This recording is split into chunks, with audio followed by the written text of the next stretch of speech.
¿Cómo les va en este capítulo segundo?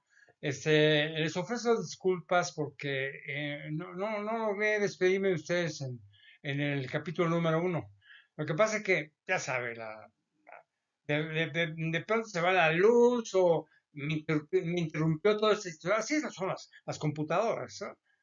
Pero bueno, no tuve la culpa de ustedes ni de nadie más que mío, ¿no? Pero bueno, vamos a seguir adelante con este capítulo 2. Ya les había comentado algo sobre digamos, las acciones, el siente uno placer, ¿verdad? O sea, de la alegría, algo así, por algo, ¿no? Pero mira, yo estaba hablando sobre un filósofo, Kierkegaard, que él decía, por ejemplo, la puerta hacia la dicha se abre tirando hacia afuera. No sé qué quiere decir, sí, ¿no? Hacia adentro es cerrarla, básicamente, ¿no? Mire, cuando una puerta conduce a satisfactores, se debe ir hacia adelante, básicamente. Retroceder atrayendo un obstáculo es evitarnos a encontrar la salida, no sé, de cualquier logro, básicamente, ¿no? Alguien dice, que expresó algún día, dice, quien desea vida más la dicha, quien desea vida más la dicha, bloquea el camino que conduce a ella. Para mí, la felicidad llega no siempre cuando lo deseamos. Si permitimos que fluyan los hechos elegidos por nosotros, debemos esperar que se presente esa dicha.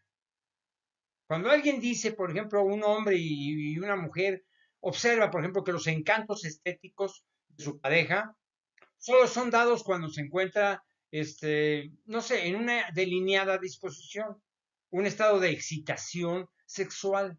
Calmándose, por supuesto, desaparecen esos encantos, ¿de acuerdo? La determinación de los valores es equivocada. Así lo piensan muchos. Miren, miren, yo voy a entender esto. Cuando no se tiene identificado el contenido de los valores esenciales, básicamente, perdemos la visión del tiempo, de la forma y del espacio. O sea, en que se producen, por ejemplo, las excitaciones de los instintos. Ya, así lo pienso yo. Puedo ser equivocarme o no, ¿verdad?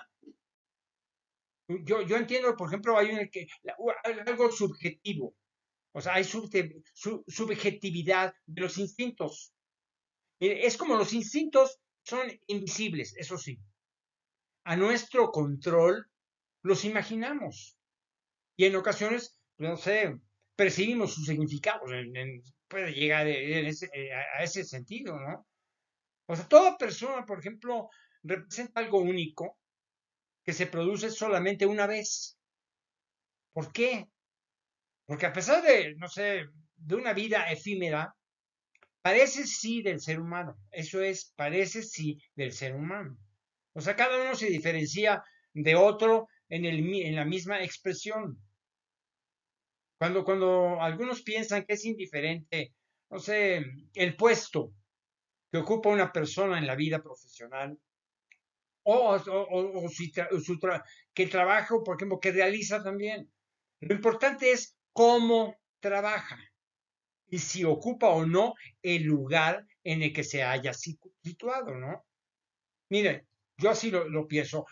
Un trabajo que llene y satisfaga al ser humano presupone un desarrollo básicamente armónico al encontrarse en el lugar adecuado a sus necesidades sobre todo de realización, básicamente.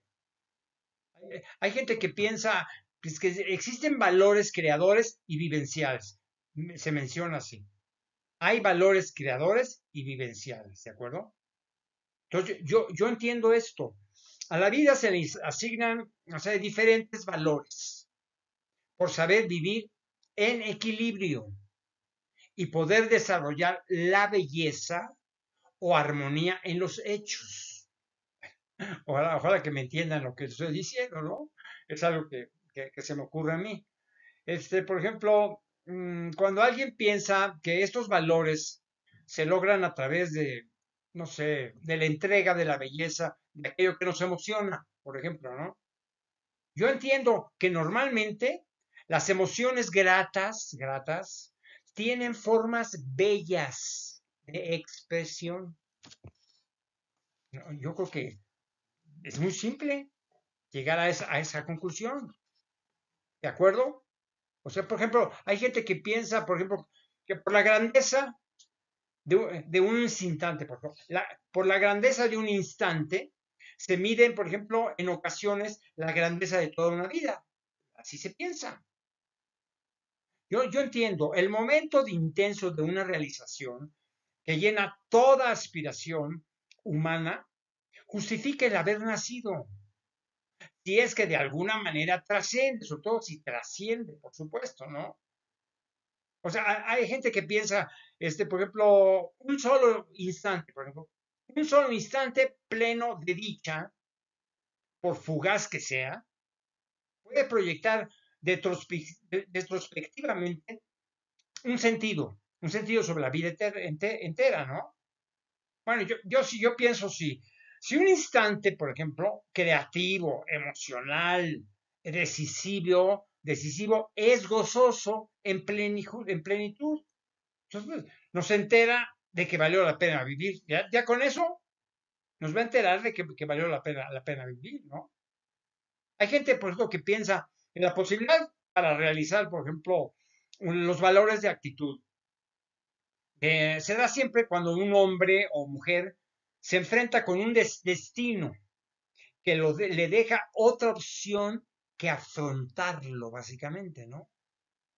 Yo entiendo que, por ejemplo, las predisposiciones por actuar se ven enfrentadas a aceptar, por ejemplo, la elección, sobre todo la elección de un camino. Eso es suficiente. Miren, cuando él piensa que, por ejemplo, le dice, lo que importa es cómo lo soporta, como carga con el cómo una cruz, por ejemplo, ¿no? Yo siento que lo importante no es el peso de los compromisos o decisiones, ¿de acuerdo? Sino la forma de qué, de resolverlos, básicamente. O sea, hay gente que asegura que la dignidad frente a la ruina o al fracaso. Él piensa que si tenemos dignidad frente a la ruina o al fracaso. Yo entiendo esto.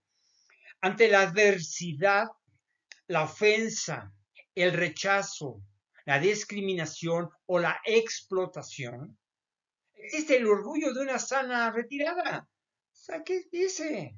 Sin llegar digamos, a presenciar ese tipo de situaciones, que pueden ser muy indignas inclusive, ¿no? O sea, miren, la vida del hombre y la mujer conserva su sentido hasta el momento final, hasta que exhala el último suspiro, o sea, cuando se muere uno, ¿no? Mire, lo que yo siento en ese sentido, que la vida humana tiene sentido desde el momento de la fecundación, su desarrollo, aprendizaje, declinación y sobre todo una desaparición orgánica. Llegar a ese punto, ¿para qué nos complicamos la vida? Pero para nada, ¿no? Yo creo que no vale la pena. Entonces, que es bueno, pues sí, aceptar o no, ¿verdad? Digo, por ejemplo, alguien dice, el ser hombre o ser mujer, por ejemplo, equivale a ser consciente y ser responsable. Bueno, puede tener razón, porque mire, la responsabilidad para ser hombre o mujer íntegro o íntegra conlleva a tener conciencia de nuestros actos, básicamente. ¿De acuerdo? Porque mira, alguien les asegura que enriquecer el mundo de nuestros actos y a nosotros mismos, con valores creadores y universales, yo siento que la riqueza interna se mide, básicamente, la riqueza interna se mide con el contenido, básicamente, de los valores éticos y también morales, por supuesto, ¿no? Aceptados como ¿qué? Pues como verdades, básicamente, y probadamente nobles. Eso es lo que yo lo que llego a esa conclusión.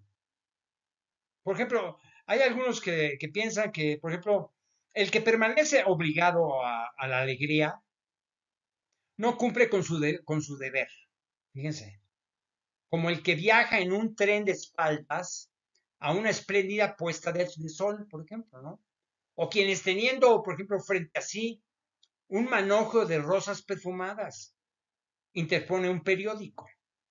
Así, me recuerdo que se repite mucho. Miren, yo lo que puedo concluir esto. El deber humano es ser feliz, es disfrutar la vida sanamente, sin obligarse ni presionarse para hacerlo. Eso es lo importante. Es cuando, por ejemplo, cuando piensan el morir de un hombre o una mujer es parte sustancial de su vivir y cierra su vida como una totalidad de sentido, ¿verdad? Si la vida tiene sentido, la muerte también como parte de un ciclo inevitable. Así hay que hacerlo. Es cuando hay alguien que piensa la eutanasia, ustedes saben lo que es la eutanasia, ¿no? La eutanasia no alivia el tránsito de la vida, sino lo ahorra. O sea, el que diga, bueno, este ya está a punto de morirse, vamos a darle la eutanasia, ¿no? Mira, yo así lo siento. La vida nos pertenece en la medida del valor que le damos, básicamente. Disponer de ella no necesariamente cura a las heridas, simplemente las suspende, nada más. Es cuando el médico que, por ejemplo, que ayuda a un enfermo, el médico, por ejemplo, ayuda ahí donde pueda hacerlo, ¿no? Y también mitiga los dolores del que sufre en los casos en que pueda. O sea, no sé, la de curar, por ejemplo, ¿no? Cuando sea posible y la de cuidar a los enfermos si no consigue curarlos, tan fácil. Y lo que yo pienso es, por ejemplo, las enfermedades producen dolor, no sé, físico y mental. Existen quienes nos asisten, por supuesto, con los médicos, para sobrellevarlo, ¿no? O sea, también para reducirlo, pero de todas maneras hay que aceptar, pero no lo van a impedir. Es algo que no van a impedir. Pues hay que aceptarlo. Si está ahí, pues hay que aceptarlo, ¿no? Como cuando alguien expresa, por ejemplo, que dice, la voluntad de vivir debe respetarse. La voluntad de vivir debe respetarse. Miren, desear vivir debe acompañarse al compromiso, básicamente, de preservar la vida. Si alguien decide acabar con ella, pues, vamos a permitírselo siempre, pero siempre y cuando no sea producto de una depresión profunda, ¿de acuerdo? Es cuando alguien habla de los problemas de los ancianos, ¿de acuerdo? El anciano rodeado de amor, por ejemplo, de sus familiares, representa el objeto insustituible, o sea, irreemplazable de ese cariño. Lo que, por ejemplo, lo que le da su vida también, un sentido también. Es que miren, el uno que tiene que aceptar esto. Cuando se acerca el fin, sí, el fin de un ser por la edad, la vida pierde expectativas, básicamente. El aprecio de lo que le rodean revive su ánimo y proporciona valor de cada momento que le quede. Es que, por ejemplo, miren, la idea que tienen todos. Los niños mentalmente retrasados son los que más quieren y miman los padres. Yo pienso que sobreproteger a un desvalido o inferiormente capacitado es autoprotegernos, no, o sea, protegernos de nuestras debilidades, básicamente. Por ejemplo, mire, la voluntad de vivir, le digo, les repito, debe respetarse. O sea, desear vivir debe acompañarse al compromiso, como le digo, de preservar la vida. O sea, si alguien decide acabar con ella, vamos a permitírselo, siempre y cuando no sea producto de una depresión profunda. Mire, como les digo, cuando se acerca al fin de un ser por edad, vamos a decir, la vida pierde expectativas. El aprecio de los que le rodean revive su ánimo y proporciona valor de cada momento que le quede, básicamente. Y, pues, cuando alguien piensa, por ejemplo, que los niños mentalmente retrasados son los que más quieren, y miran los padres, como yo les decía. Yo creo que sobreproteger a un desvalido o inferiormente capacitado es autoprotegernos de nuestras debilidades. O sea, hay gente que dice, ¿cómo piensa y siente, por ejemplo, el hombre o mujer o cansada de vivir sus motivos y su justificación interna? Yo, yo llego a esa conclusión. Cuando se ha perdido, por ejemplo, la esperanza de ver hacia el futuro, mientras se tiene vida, por supuesto, se desprecia la oportunidad y fortuna de haber nacido. O sea, no existe justificación para perder el ánimo de aprovechar cada minuto de la vida.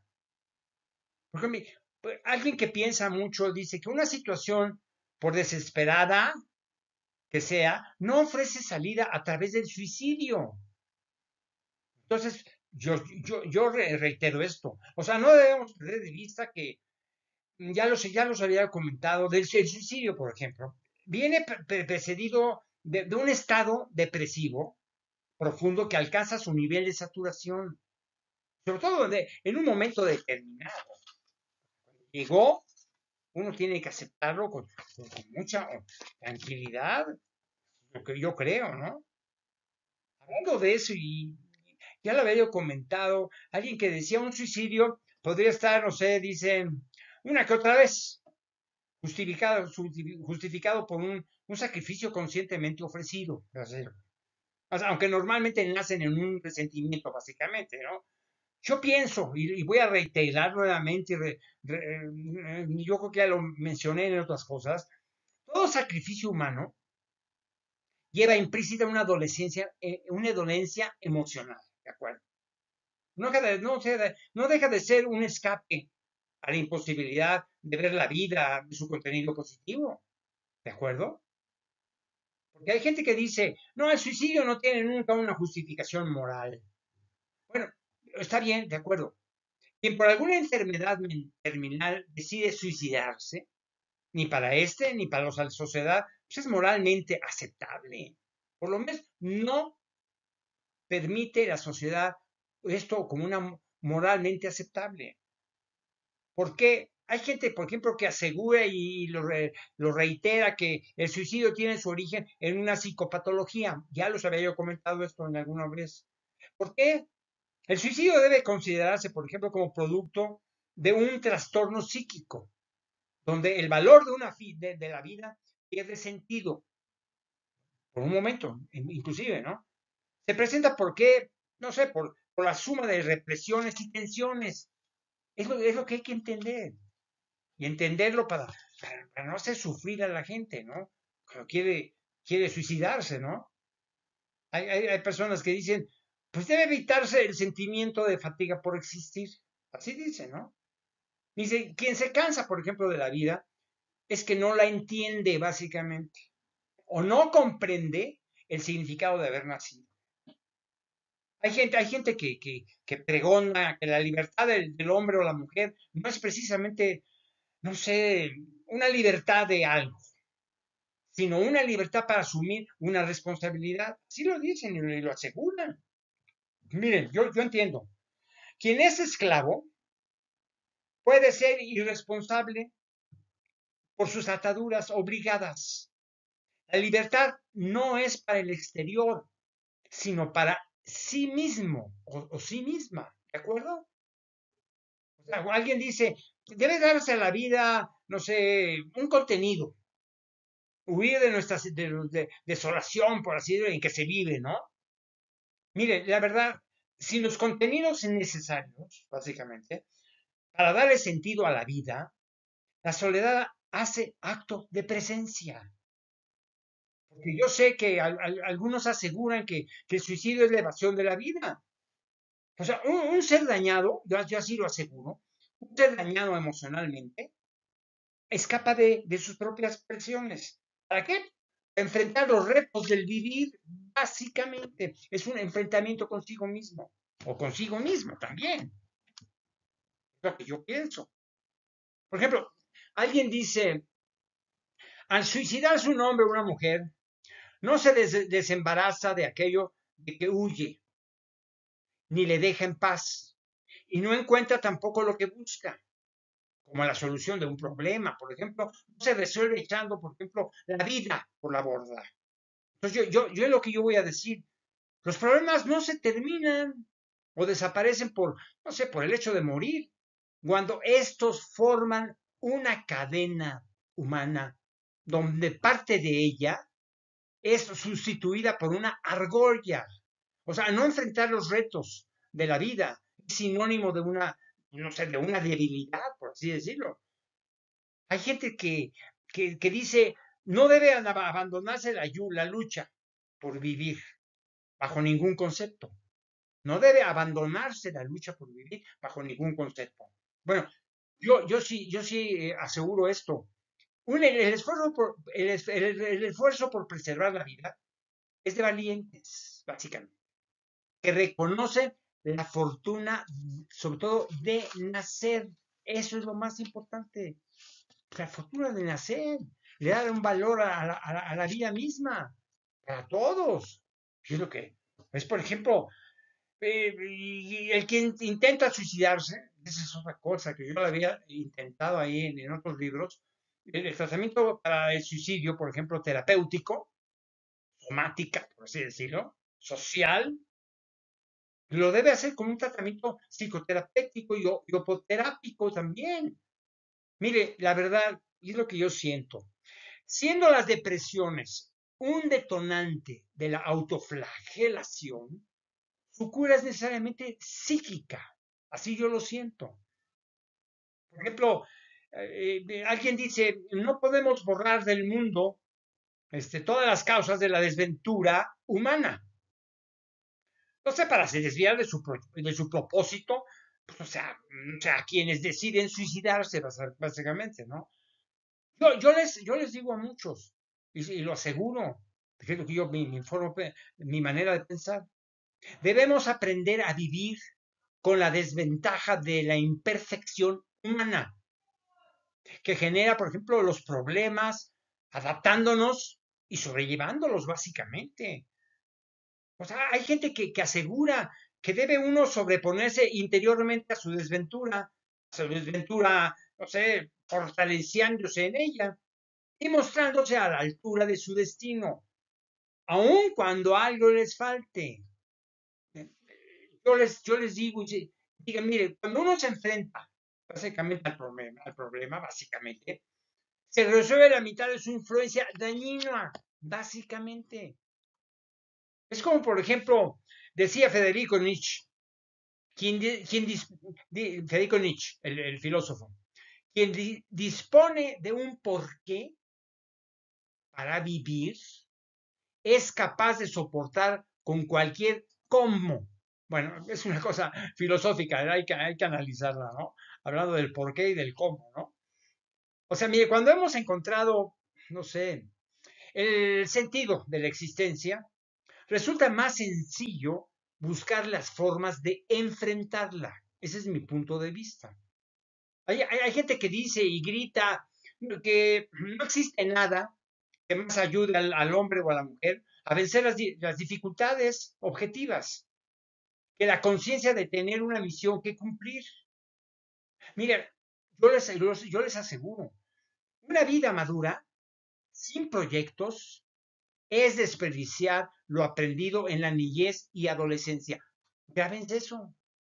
Una vida madura, sin proyectos, válgame Dios. Es cuando alguien dice, alguien dijo y insistió en ello, dice, la vida cobra tanto mayor sentido cuando más difícil se haga. Es para analizarse y reflexionarlo, ¿no? Yo les voy a decir, cuando aprendemos a recorrer con dificultades los caminos sinuosos, los triunfos de la vida se enriquecen. Nada más. No le busquen.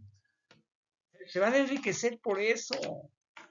No se compliquen la vida. Alguien que un día me dijo, algún día me lo aseguró, dice, mira, el auténtico amante del deporte se crea dificultades para experimentar el gozo de irlas venciendo. Eso se me quedó muy grabado. Mire, cuando se es un triunfador o triunfadora constante, se disfruta más enfrentar lo inalcanzable. Hay que buscar lo inalcanzable cuando triunfa sobre eso, por supuesto, ¿no? Cuando hay muchos hombres que dicen, el hombre o la mujer dice que en la vida tiene que fortalecerse luchando contra las dificultades y aprendiendo a vencerlas, así dicen. Yo lo que les puedo decir es esto, huir de los problemas nos debilita, enfrentarlos nos enseña lo que significa el triunfo. A que entiendan eso. Por ejemplo, hay algunas me dijeron, no sé, la singularidad y la peculiaridad poseen, no sé, un valor constitutivo en cuanto al sentido de la existencia humana. Y yo les dije, cuando los contenidos de la vida poseen un sello personal, se logra el sentido único que solamente pertenece al ser humano. No hay nadie más, al ser humano. Y no quieren ustedes destacar otras cosas. Cuando alguien me dijo, se debe destacar lo existente, o sea, que la existencia del hombre o la mujer como algo esencialmente concreto. O sea, la de cada uno. Yo le contesté, mira, el hombre o la mujer existen con el sentido único en la medida de su diferenciación con los demás. Entiendan lo que les digo. Voy a repetir, o sea, la medida de su diferenciación con los demás. Cuando alguien me recalcó otra vez, porque la vida de cada hombre o mujer tiene una meta peculiar, hacia que la que conduce un camino que no se presentaba sino una sola vez. Entonces yo le contesté, mira, espérame, cada ser humano tiene una ruta o un destino diferente a todos, algo que no se repite, grábatelo así. Porque me decían alguien, una vez me dijo un día y me lo reiteró varias veces, me dijo, la misión primera de ser es encontrar el camino hacia el cumplimiento de su propia misión y avanzar hacia el sentido de su vida. ¿Para qué te vas a repetir eso? ¿Por qué? Porque los caminos hacia la felicidad, como le dije, los caminos hacia la felicidad empiezan por encontrar nuestras metas y proyectos. ¿Para qué? Para llenar de sentido la vida, la propia vida. No te, no te, no te, no tengas confusiones, ¿ok? Es por ejemplo, mira, había un filósofo, un pensador básicamente, Goethe, Goethe decía, por ejemplo, él dijo, uno se conoce por medio de la acción, no por la reflexión. Él sí manejaba la reflexión. Goethe dijo que te vas a conocer, por ejemplo, por medio de una acción, básicamente, y no por la reflexión. Bueno, está bien, yo lo que puedo, yo le dije, bueno, yo le hubiese dicho a Goethe, básicamente, muy interesante, pensador, dije, mira, si bien las acciones son muestra de que existimos, básicamente, son las reflexiones las que nos proporcionan contenido, nada más. Pues, entendiendo bien todo, ¿no? O sea, alguien me dijo, nadie puede saber si tiene o no algo que esperar de la vida, ¿ok? Y las horas, o sea, las horas grandes le aguardan aún en ella. Yo le dije, le contesté, le dije, mira, te voy a decir una cosa. En la incertidumbre, ¿de acuerdo? De vivir o morir, existe la expectativa de logros inesperados. Y él me repitió otra cosa, me dice, bueno, es que ningún hombre o mujer tiene derecho a invocar su propia insuficiencia. Les voy a repetir esto, mire. Dice que ningún hombre o mujer tiene derecho a invocar o a pregonar su propia insuficiencia. Yo le contesté, mira, el ser humano merece respeto a sí mismo, o misma, por supuesto, ¿no? No importando las capacidades con las que se cuente, solamente eso, las capacidades con las que se cuenten. Nuevamente, Goethe, no sé si recuerden, es Goethe, Goethe, así. Decía Goethe, dice, el hombre, yo digo, la mujer también, es malo o mala de por todos los hombres son a la postre unos egos, así dice, todos son egos, todos. Yo que le hubiese, yo le dije a Goethe cuando dijo eso hace muchísimos años, siento, buena cantidad de tiempo, dije ¿cómo le dije yo a Goethe? Mira, escúchame, con el respeto al pensamiento de Goethe, ¿ok? Nadie nace con la maldad activa. Nuestros instintos nos predisponen, pero en la sociedad la que transforma al individuo, lo forma y lo motiva a ser, básicamente. El egoísmo es un acto de defensa ante la agresión externa, básicamente. Bueno, alguien me dijo otro día, no que precisamente, ¿no? Me dijo, la misión que se nombre, perdón, la misión que el hombre o la mujer tiene que cumplir en la vida existe siempre, aunque el interesado no lo vea, por supuesto, ¿no? Mire, la verdad es que todos contamos con un destino predeterminado. En el ámbito espiritual, básicamente, con el libre albedrío condicionamos al mismo. Con el libre albedrío condicionamos el mismo. Porque alguien me dijo, mira, finalmente, y quería yo recordar lo que me decía, el hombre y la mujer, por ejemplo, deben sentir y vivir su responsabilidad. ¿En qué? En el cumplimiento de todas y cada una de sus misiones. Está bien. O sea, no está tan mal. Y yo le contesté, le dije, mira, un proyecto, una meta, requieren de seres responsables, básicamente, de seres responsables que los lleven a efecto con seriedad. ¿Ok? Que sean responsables, seres responsables que las lleven a efecto con seriedad y van a tener éxito, ¿no? Ok, ahora sí me despido. Disculpen el capítulo 1 que ahí tuve un defecto, digamos, en la computadora y cosas de eso, ¿no? Les deseo lo mejor de la vida, lo mejor de tanto a ustedes con sus hijos, con su familia, con sus amantes o no, ¿verdad? Sobre todo con ustedes mismos, ¿verdad? Les deseo lo mejor de la vida. Nos vemos en el siguiente. Todavía algo más que voy a platicar con ustedes, ¿eh? Nos vemos en la próxima. Hasta pronto.